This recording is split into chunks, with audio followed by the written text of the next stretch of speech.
تبھی یہ جو دعا ہے نا لا حول ولا قوت الا باللہ، یہ ہمیں کیوں مانگنے کا حکم ہے؟ لا حول کا مطلب گناہ سے بچنے کی طاقت، ولا قوت اور نیکی کرنے کی طاقت، الا باللہ وہ نہیں ہے مگر اللہ کی مدد کے ساتھ۔ تو یہ بھی جذبہ ہمیں سکھایا گیا ہے پیغمبروں کی تعلیمات میں کہ ہم اللہ سے توفیق مانگا کریں، اور توفیق مانگ کے اللہ پہ چھوڑ نہ دیں کہ بس اللہ ہی جو کچھ کرے گا، کرنا وہی خود سے محنت کرنی ہے لیکن نسبت اللہ کی طرف کرنی ہے۔ اور ایک اہم بات یہ پتہ چلتی ہے کہ یوسف علیہ السلام پر کتنا دباؤ تھا، کتنا دباؤ، کہ زنا نہ کرنے کی صورت میں بدنامی کا خطرہ، جیل جانے کا خطرہ، اس زمانے کے جیل بڑے خطرناک تھے، اور کرنے کی صورت میں خواہش بھی پوری ہوگی، اور جو ایک انسان کی نیچر ہے، جو مرد کی ایک نیچر ہے، اور عزت بھی ملے گی۔ یعنی زنا کرانے والی تمام محرکات موجود تھے، اور زنا سے روکنے والے کا ایک محرک بھی موجود نہیں تھا۔ اتنی سختی کے باوجود بھی یوسف علیہ السلام کیا کہہ رہے ہیں؟ اللہ مجھے جیل زیادہ محبوب ہے اس گناہ سے جس کی طرف یہ عورتیں مجھے دعوت دے رہی ہیں۔ تو اس سے ہم جیسے لوگوں کو عبرت حاصل کرنی چاہیے کہ آج بات بات پہ بد نظری اور گناہ کو ہم اپنے لیے کتنے آرام سے حلال سمجھ لیتے ہیں، اور اپنے آپ کو کیا کہتے ہیں؟ مجبور ہیں۔ کتنے لوگ سودی بینکوں میں مینیجر بنے ہوئے ہیں، لاکھوں روپے ان کی تنخواہیں ہیں، ان سے جب کہا جاتا ہے کہ یہ حرام ہے تو کیا کہتے ہیں؟ بھئی یہ مجبور ہیں، اس غربت اور مہنگائی میں ہمارا گزارا نہیں ہوتا۔ کتنے لوگ ہیں جو بد نظری کرتے ہیں، ان کو جب سمجھایا جائے بھئی یہ حرام ہے، اللہ نے نظر جھکانے کا حکم دیا، وہ کہتے ہیں یار ہم مجبور ہیں، ہم سے برداشت ہی نہیں ہوتا۔ تو ہر گناہ کو ہم نے حلال کر لیا ہے اپنے لیے، چھوٹی چھوٹی مجبوریاں پیش کر کے۔ مکس گیدرنگ ہے، ناچ گانا ہے شادی میں، جب منع کیا جاتا ہے بھائی شادی میں مت جاؤ، یہ ناجائز ہے، لوگ کیا کہتے ہیں؟ یار ہم مجبور ہیں، رشتہ دار ہم سے ناراض ہو جائیں گے، مسائل کھڑے ہو جائیں گے ہمارے لیے۔ تو آج ہم نے معمولی آزار کو، معمولی چھوٹی چھوٹی باتوں کو اتنا بڑا بنا لیا ہے۔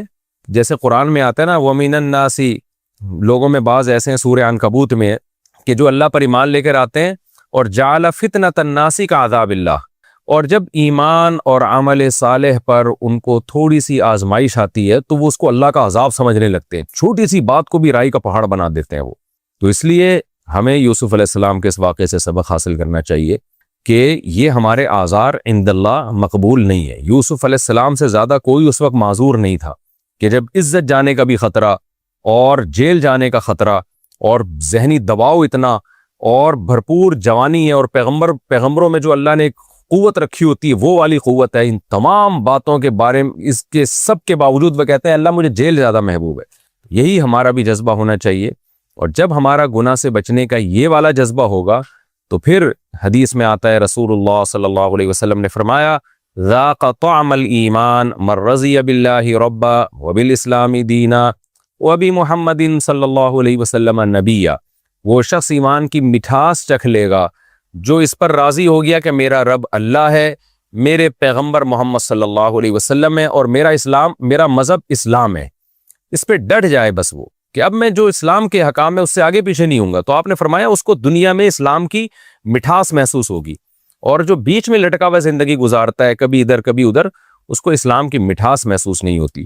تو یوسف علیہ السلام کے اس گناہ سے بچنے کے اس جذبے میں ہمارے لیے بھی بہت زیادہ عبرت کا سامان ہے۔ ہمارے لیے جو آزار ہم جن عذروں کی، لڑکیاں شرعی پردہ نہیں کرتی کہ والدین ناراض ہو جائیں گے اور سسرال ناراض ہو جائے گا یا شادی میں مشکلات کھڑی ہو جائیں گی، تو یہ کوئی عذر نہیں۔ اللہ کا حکم سب سے پہلے، جیسے کہ یوسف علیہ السلام نے اس پر عمل کیا۔ چوتھی بات ہمیں یہ پتہ چلتی ہے کہ یوسف علیہ السلام گناہ سے بچنے کے لیے اپنی ذات پر اعتماد نہیں کر رہے، محض گناہ سے بچنے کی کوشش تو اتنی ہے کہ جیسے دروازوں کی طرف بھاگنا شروع کر دیا، اور یہاں بھی جب دباؤ ڈالا جا رہا ہے بچ رہے ہیں، لیکن دعائیں اللہ سے مانگ رہے ہیں، توفیق اللہ سے مانگ رہے ہیں تاکہ دل میں کبر پیدا نہ ہو۔ اور کیا کہہ رہے ہیں کہ اے اللہ جیل مجھے زیادہ محبوب ہے اس گناہ سے جس کی طرف مجھے دعوت دے رہی ہیں، وَإِلَّا تَصْرِفْ عَنِّي كَيْدَهُنَّ، اگر تو ان کی تدبیر کو مجھ سے دور نہیں کر دے گا تو میں ان کی طرف مائل ہو جاؤں گا۔ تو یوسف علیہ السلام اپنے بارے میں گویا عاجزی کا اظہار کر رہے ہیں کہ گویا میرے لیے مجھ میں تو گناہ سے بچنے کی طاقت نہیں ہے، حالانکہ پوری کوشش کر رہے ہیں بچنے کی، لیکن اعتراف کیا کر رہے ہیں؟ مجھ میں طاقت نہیں ہے، اللہ تو مجھے توفیق دے گا تو میں بچ سکتا ہوں، ورنہ میں نہیں بچ سکتا۔ آج کیا ہو رہا ہے؟ آج نہ تو اللہ سے دعا مانگتے ہیں اور اپنے بارے میں یہ فرض کر کے بیٹھے ہوئے ہیں کہ میں تو بہت پاورفل ہوں، اور پھر گناہ سے بچنے کے اسباب بھی اختیار نہیں کر رہے ہوتے۔ تو یہ شریعت کا مزاج ہے کہ آپ گناہ سے بچنے کے لیے اپنی پوری طاقت استعمال کر لیں، اور جو فرائض واجبات ہیں اس کو پورا کرنے کے لیے پورے کانفیڈنس کے ساتھ پوری طاقت استعمال کریں، تمام اسباب اختیار کریں، لیکن نظر آپ اللہ پہ رکھیں، اللہ میرے بس میں جو تھا میں نے کیا، لیکن اگر تیری توفیق شامل حال نہیں ہوگی تو میں تو نالائق ہوں، میں تو کمزور ہوں۔ تبھی یہ جو دعا ہے نا، لا حول ولا قوت الا باللہ، یہ ہمیں کیوں مانگنے کا حکم ہے؟ لا حول کا مطلب گناہ سے بچنے کی طاقت، ولا قوت اور نیکی کرنے کی طاقت، الا باللہ وہ نہیں ہے مگر اللہ کی مدد کے ساتھ۔ تو یہ بھی جذبہ ہمیں سکھایا گیا ہے پیغمبروں کی تعلیمات میں کہ ہم اللہ سے توفیق مانگا کریں، اور توفیق مانگ کے اللہ پہ چھوڑ نہ دیں کہ بس اللہ ہی جو کچھ کرے گا، کرنا وہی خود سے محنت کرنی ہے لیکن نسبت اللہ کی طرف کرنی ہے۔ اور ایک اور نقطے کی بات یہ پتہ چلی کہ ثم بدا لهم من بعد ما رأوا الآیات لیسجننه حتی حین، یوسف علیہ السلام گناہ سے بچے تو اس کے نتیجے میں جیل ملی ان کو۔ تو بعض دفعہ دنیا میں ایسا ہی ہوتا ہے کہ آپ شریعت پر عمل کرنا شروع کرتے ہو تو بجائے کامیابیوں کے ناکامیاں آنا شروع ہو جاتی ہیں۔ ایسے موقع پہ لوگوں کی چیخیں نکلتی ہیں کہ لو بھائی ہم تو اسلام پر آئے تھے، دین پر آئے تھے، بجائے اس کے کہ پریشانیاں ختم ہوتی، پریشانیاں تو اور بڑھنا شروع ہو گئیں۔ تو ایسے موقع پہ ہمیں یہ سوچنا چاہیے کہ بھئی یہ پریشانی ایسے ہے جیسے یوسف کو جیل ملی تھی۔ تو یوسف علیہ السلام کو جیل جو ملی ہے تو اس میں اللہ نے آپ کو وہاں صبر کی بھی توفیق دی، اور وہ جیل پیش خیمہ بنی بہت بڑی ترقی کا۔ تو دین پر عمل کے نتیجے میں جب آزمائشیں آتی ہیں تو اللہ صبر کی بھی توفیق دیتا ہے اگر آپ صبر کرنا چاہو، اور پھر وہ آزمائشیں بہت بڑی ترقی کا ذریعہ بنتی ہیں۔ اگر ایسا ہونا شروع ہو جائے نا کہ ادھر دین پر عمل کیا ادھر پیسے آنا شروع ہو جائیں، عزت اور شہرت ملنا شروع ہو جائے، پھر تو ہر آدمی چلنا شروع کر دے۔ تو بعض دفعہ ایسے ہوتا ہے دین پر آنے کے نتیجے میں وقتی طور پر آزمائشیں آتی ہیں، تو ایسے موقع پہ یہ کہنا کہ یہ دیکھو اللہ تعالیٰ سے شکایتیں شروع کر دینا، یہ نیک لوگوں کا کام نہیں ہوتا۔ اور دوسری بات یہ بھی ہمیشہ ایسا نہیں ہوتا، بعض دفعہ آپ دین پہ چلنا شروع ہوتے ہو تو پھر کوئی آزمائش نہیں آتی بلکہ پریشانیاں فوری ختم ہونا شروع ہو جاتی ہیں۔ یہ بھی اللہ تعالیٰ بعض لوگوں کے ساتھ کرتے ہیں کہ آپ نے دین پر عمل کرنا شروع کیا، اللہ نے ترقی اور فتوحات کے دروازے کھول دیے۔ اور بعض دفعہ یہ بھی ہوتا ہے کہ وقتی طور پر آزمائشیں بڑھ جاتی ہیں۔ تو دونوں معاملات میں ہمیں مذہب کو تھامنا ہے، ہم نے دین سے پیچھے نہیں ہٹنا۔ اسلام میں الحم سے لے کے والناس تک اللہ نے ہمیں دو طرح کے احکام دیے ہیں۔ ایک عقیدہ صحیح کر لو، عقیدہ توحید، مشرک کی کوئی عبادت قابل قبول نہیں ہے۔ اب جو مشرکین ہیں وہ کہتے ہیں اللہ ایسا معاذ اللہ ظالم کیوں ہیں کہ توحید پرست آدمی تھوڑی سی نیکی کرے اس کو اجر ملے گا، اور جو مشرک ہے وہ اتنے ساری دین کی خدمت، وہ انسانیت کی خدمت کرے کوئی اجر نہیں ہے۔ تو یہ کیا ہے بھائی؟ اللہ ظالم جب ہوتا ہے جب اللہ نے آپ کے پاس توحید کا آپشن نہ رکھا ہوتا۔ اللہ کہتا ہے شرک چھوڑ دو تو تمہاری ساری نیکیاں قبول، تو شرک تو آپ نے زبردستی اختیار کیا ہوا ہے نا۔ تو لوگ ہم پہ دباؤ ڈالتے ہیں کہ مشرک کو بھی جنتی، بھائی یہ جنت ہم نے نہیں بنائی، جہنم ہم نے نہیں بنائی، ہمارا کام ہے اللہ کی باتیں لوگوں تک پہنچا دینا۔ اللہ کہہ رہا ہے میں نے مشرک پر جنت کو حرام کر دیا ہے، تو اللہ کہہ رہا ہے تو جنت بنائی کس نے ہے؟ اللہ نے بنائی ہے۔ تو پہلی چیز عقیدہ۔ نمبر دو اعمال۔ پھر اعمال میں دو قسم کے اعمال ہیں، ایک جسمانی اعمال اور ایک دل کے اعمال، اخلاقیات جنہیں اخلاق۔ دیکھو اسلام میں اخلاق کا مطلب صرف یہ نہیں ہے کہ آپ لوگوں سے اچھے طریقے سے بات کریں۔ آج کسی نے مجھ سے پوچھا، ابھی کی بات ہے، بیان شروع ہونے سے تھوڑی دیر پہلے امریکہ سے ہمارے ایک ریلیٹیو کا فون آیا، انہوں نے کہا بھائی میں نے ایک تفسیر پڑھی، میں تو بہت پریشان ہو گیا وہ تفسیر پڑھ کے۔ میں نے کہا کیا پریشانی؟ کہتے ہیں وہ تو قرآن میں آتا ہے عبس وتولی ان جاءہ الاعمی، ہمارے نبی کے بارے میں آیتیں نازل ہوئیں کہ آپ صلی اللہ علیہ وسلم کے پاس نا حضرت عبداللہ بن مکتوم نابینا صحابی تھے، وہ نبی کی خدمت میں آئے تو نبی صلی اللہ علیہ وسلم چونکہ سرداروں میں بیان کر رہے تھے، وہ سردار لوگ آتے نہیں تھے قابو میں، تو وہ سارے سردار بیٹھے ہوئے تھے۔ اسی دوران ایک نابینا صحابی آ گئے، نبی سے بات کرنے لگے، تو آپ صلی اللہ علیہ وسلم کے کو ناگواری گزری اور آپ کے چہرے پر سلوٹیں آئیں۔ کیوں؟ آپ کو عبداللہ بن ام مکتوم کا یہ عمل نامناسب لگا کہ اتنے بڑے سردار بیٹھے ہوئے ہیں، یہ تو اپنے ہی ہیں بھائی، ان کو تو کبھی بھی بات کر سکتا ہوں میں، یہ اتنے سردار لوگ، بڑے بڑے لوگ بیٹھے ہوئے ہیں عرب کے، یہ تو بات ہی نہیں سنتے۔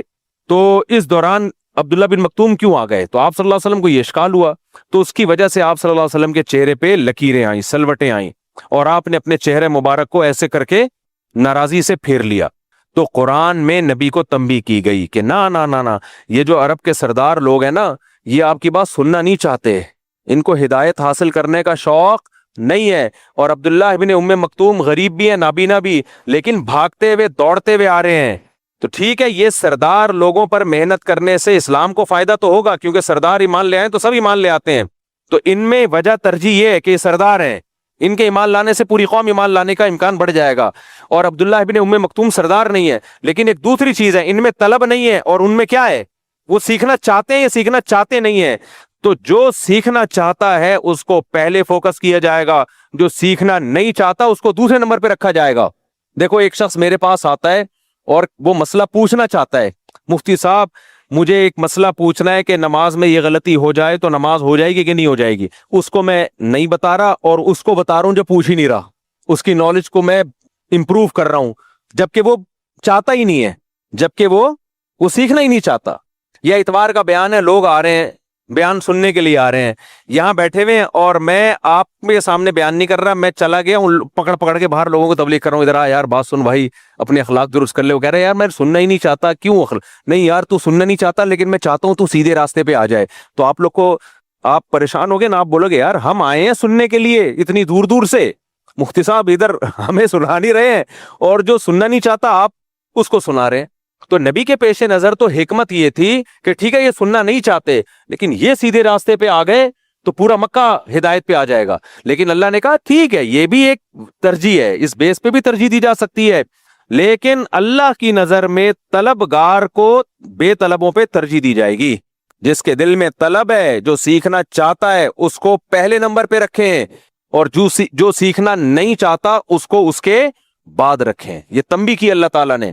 اب اللہ چونکہ اپنے حبیب صلی اللہ علیہ وسلم کو تنبیہ کر رہا ہے نا، تو مخاطب کے صیغے استعمال نہیں کر رہا، اے نبی آپ نے ایسا کیا، اے نبی آپ نے، نہ اللہ نے غائب کے صیغے استعمال کیے ہیں، تھرڈ پرسن سنگولر جیسے انگلش میں ہوتا ہے نا بھائی، ہم جب گرامر پڑھتے ہیں فرسٹ پرسن سنگولر، تھرڈ پر، آج کل شاید اصطلاحات چینج ہو گئی ہوں، ہی سنگولر کے لیے جو غائب ہو، تھرڈ پرسن کا مطلب جو غائب ہو، اور جو مخاطب ہو حاضر ہو اس کے لیے یو کا لفظ استعمال ہوتا ہے۔ تو اب خطاب تو نبی سے ہو رہا ہے، لیکن اللہ نے ڈائریکٹ نبی کو خطاب کر کے یوں نہیں کہا کہ اے نبی آپ کی پیشانی پہ بل آئے، نہ اللہ نے فرمایا ان کی پیشانی پہ بل آ گئے، اور انہوں نے اپنا چہرہ ایک نابینا سے پھیر دیا۔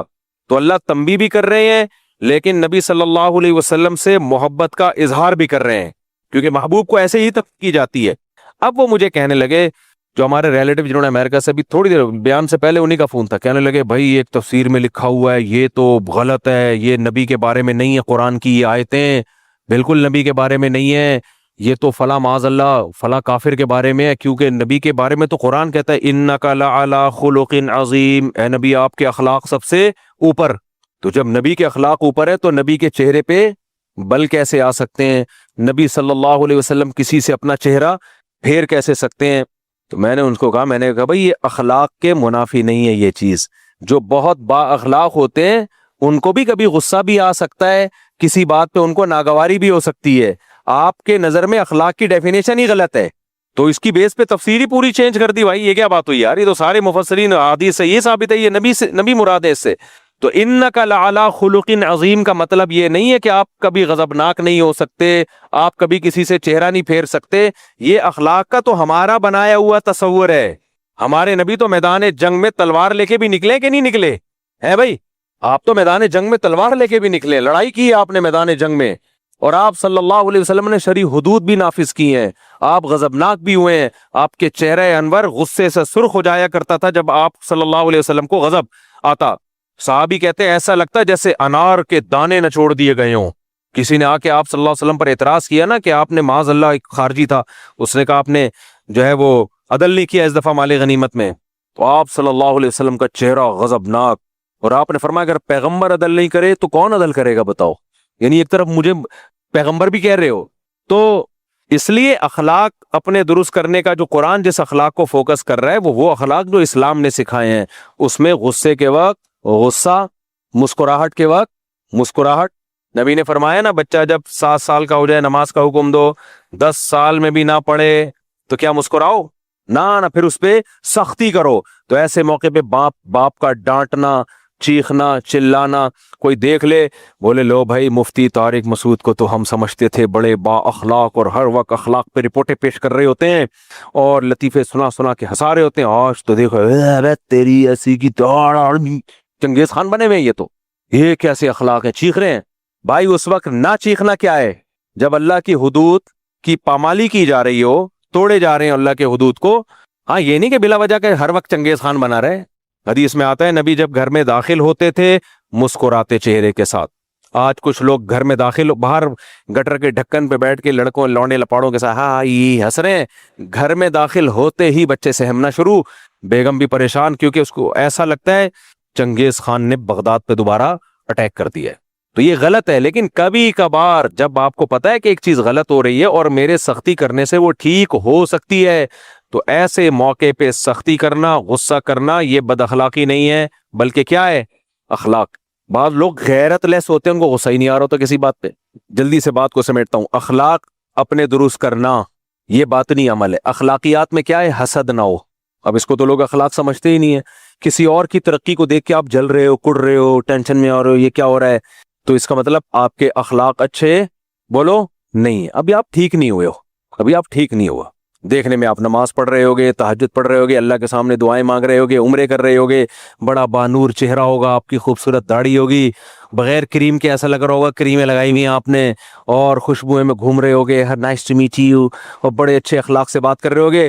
لیکن جمشید کے پاس نئی گاڑی دیکھ کر آپ کے پسینے چھوٹ رہے ہیں. یہ کمبخت میرے ساتھ میٹرک کیا ہوا, نمبر بھی اس دل میں گالیاں, اس بے غیرت کے نمبر بھی مجھ سے کم تھے اور آج گاڑی لے کے گھوم رہا ہے اور ہم اپنی پرانی پٹ پٹی میں.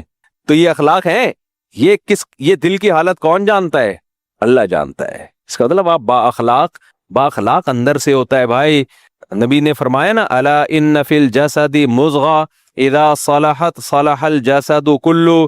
جسم میں ایک لوتھڑا ہے گوشت کا جس کو دل کہا جاتا ہے, وہ ٹھیک ہو تو جسم سے نکلنے والے اعمال ٹھیک, وہ خراب تو آگے سارے اعمال برباد.